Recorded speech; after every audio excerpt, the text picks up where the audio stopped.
Bobby fix taklukan Edi, ditulis oleh Ayas di siwar.com. Perseteruan Bobby selaku wali kota Medan dengan Edi selaku gubernur Sumatera Utara akhirnya fix dimenangkan oleh Bobby. Bobby akhirnya benar-benar bisa menaklukkan Edi. Bagaimana proses Bobby berhasil menaklukkan Edi? Berikut runtutannya. Sebelum Bobby resmi menjadi wali kota Medan, nampaknya belum ada yang berani mengkritik atau memprotes Edi selaku gubernur Sumatera Utara. Edi benar-benar tampil sebagai gubernur galak yang suka marah-marah kepada siapapun, terutama bawahannya, jika membuat hatinya tak senang. Kebetulan saat itu rata-rata hanya diam ketika Edi marah-marah. Awal-awal menjabat wali kota Medan, Edi masih menganggap Bobby sama seperti yang lain, yang takut jika dimarahi oleh Edi. Apalagi, Bobby masih sangat muda. Namun, siapa sangka, karena sebuah persoalan, akhirnya Edi tahu watak dan karakter asli Bobby, yang ternyata bisa lebih galak darinya. Perseteruan diawali dari protes Bobby ke Edi Rahmayadi karena merasa tidak dilibatkan, tidak diberitahu, serta tidak diajak berkoordinasi soal lokasi karantina WNI yang baru tiba dari luar negeri. Menurut Bobby, Pemprov Sumatera Utara menentukan lokasi karantina WNI yang baru tiba dari luar negeri di Medan, namun tak berkoordinasi dengannya. Persoalannya adalah Bobby merasa tidak diberitahu sebelumnya, atau tidak ada koordinasi dari Pemprov Sumatera Utara dengan Pemkot Medan terkait tempat yang akan dijadikan lokasi karantina WNI yang baru tiba dari luar negeri. Maka kemudian dia protes kepada Edi kenapa dirinya tidak diberitahu atau diajak koordinasi terlebih dahulu.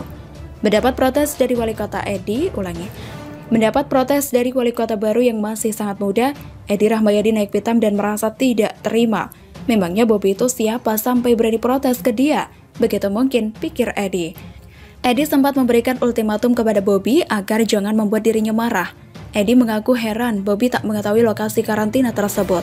Sebab, Edi merasa sudah berkoordinasi dengan perwakilan pemerintah kota Medan, yakni PLH Kepala Dinas Kesehatan Medan, Syamsul Nasution, yang sempat hadir dalam rapat koordinasi penanganan COVID-19 Sumatera Utara beberapa waktu lalu. Akhirnya Edi memilih menyerah dan tidak memperpanjang perseteruan dengan Bobby.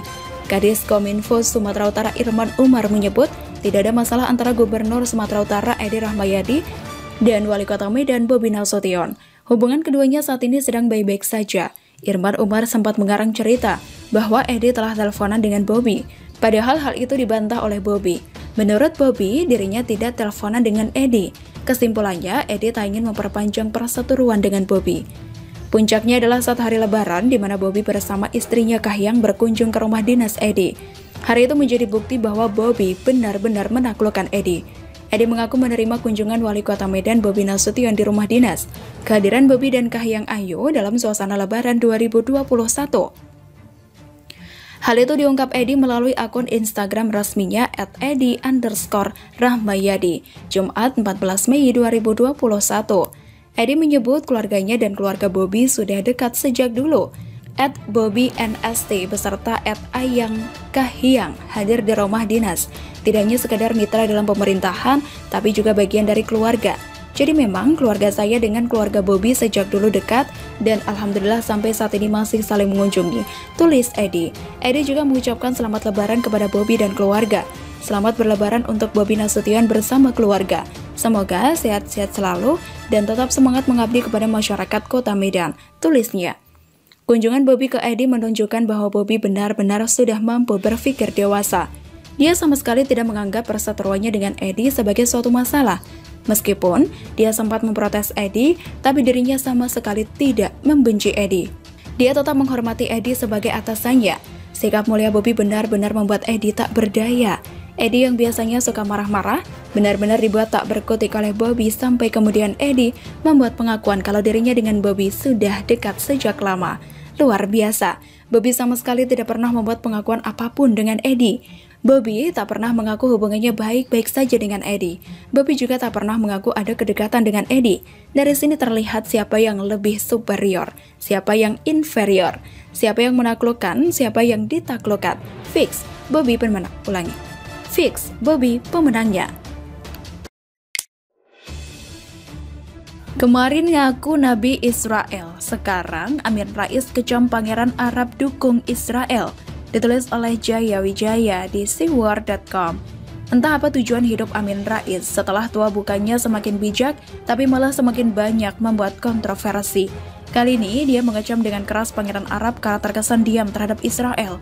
Padahal sebelumnya, Amin Rais mengaku sebagai Nabi Musa yang adalah nabinya bangsa Israel. Seharusnya Amin Rais senang Pangeran Arab tidak ikut menyerang Israel, karena Amin Rais adalah Nabi Israel yang membawa Israel keluar dari perbudakan Mesir. Mentang-mentang sudah punya majikan baru bernama Esdoker, majikan lama dikecam begitu kerasnya agar penyerang umatnya sendiri. Penulis jadi bingung bagaimana dengan pembaca. Dilansir dari sindonews.com, Amin Rais berkata, ini dilematis sekali, jumlah penduduk Israel itu cuma 9 juta lebih sedikit, sementara jumlah orang Arab dari Mesir, Yaman, Saudi, Uni Emirat Arab, sampai Sudan jumlahnya 423 juta. Tapi orang Israel yang kecil itu bisa memporak-porandakan bangsa Arab yang Muslim itu, karena tidak tahu apa yang mau dikerjakan. Kata Amin Rais dalam video berdurasi sekitar 10 menit yang diunggah di akun Instagram Partai Umat pada Kamis 13 Mei 2021. Perkataan Amin Rais ini tampak sederhana, tapi isinya sangat-sangat beracun. Pendengar yang bodoh akan digiring bahwa ini adalah perang agama, karena Amin Rais membandingkan Israel dengan negara-negara Muslim. Dari nama-nama yang disebut saja terlihat sangat asal-asalan. Saudi dan Yaman disebut bersamaan, padahal keduanya saja terlibat konflik dan saling serang. Sudan malah baru saja mencabut syariat Islam dan mencabut hukum cambuk karena sadar bahwa khilafah bukanlah solusi negara maju, malah membuat Sudan menjadi negara perang saudara. Mesir dan Uni Emirat Arab memang mengecam Israel, tapi ya hanya sekedar basa-basi yang sudah basi, karena mereka negara mayoritas Muslim. Bagaimanapun Mesir dan UAE baru saja melakukan normalisasi hubungan dengan Israel, dan hubungan tersebut suatu saat bisa menguntungkan buat mereka. Azerbaijan adalah negara yang diuntungkan hubungan dengan Israel. Drone-drone buatan Israel membantu negara mayoritas Islam itu dalam memenangi perang melawan Armenia. Malah dari hal-hal di atas, negara Arab tersebut terlihat jauh lebih tahu dari Amin Rais apa yang mereka lakukan. Mereka sadar kalau perang Israel dan Palestina bukanlah masalah agama, sehingga responnya terkesan biasa-biasa saja. Penulis melihat mereka hanya mengeluarkan kecaman biasa untuk memenangkan rakyatnya, yang selama ini sudah terlanjur dibohongi oleh propaganda masif mereka sendiri, bahwa Israel versus Palestina adalah perang agama. Amin melanjutkan, hal ini diperparah pada kesepakatan tanggal 23 November 2020 lalu, ada perjanjian resmi antara Perdana Menteri PM Israel dengan putra mahkota Arab Saudi Muhammad bin Salman. Dengan dituntun oleh Menteri Luar Negeri Amerika era Donald Trump, Mike Pompeo, mereka dibawa ke sebuah pulau kecil milik Saudi di Laut Merah. Nah, masalah yang rahasia-rahasia seperti ini yang sangat menarik, Kadrun. Mereka bisa menciptakan berbagai macam teori konspirasi dari yang katanya rahasia ini. Ironis memang, katanya rahasia tapi Kadrun bisa mengetahui detailnya sehingga hal tersebut seperti bukan rahasia lagi. Dari berbagai macam artikel penulis yang membahas sejarah, penulis menemukan beberapa komentator Kadrun yang membantahnya menggunakan teori konspirasi. Contoh artikel kemarin yang membahas Wahabi. Ada seorang Kadrun menyangkanya dengan teori konspirasi bahwa hal tersebut ulah dari anggota Freemason.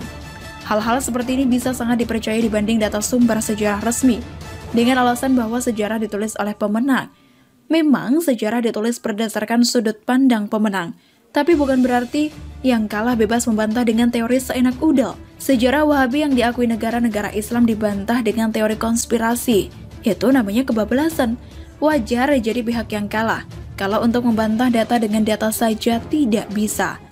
Sayangnya, kata dia, keterlambatan itu diperparah dengan kondisi Islamofobia di era pemerintahan Presiden Joko Widodo.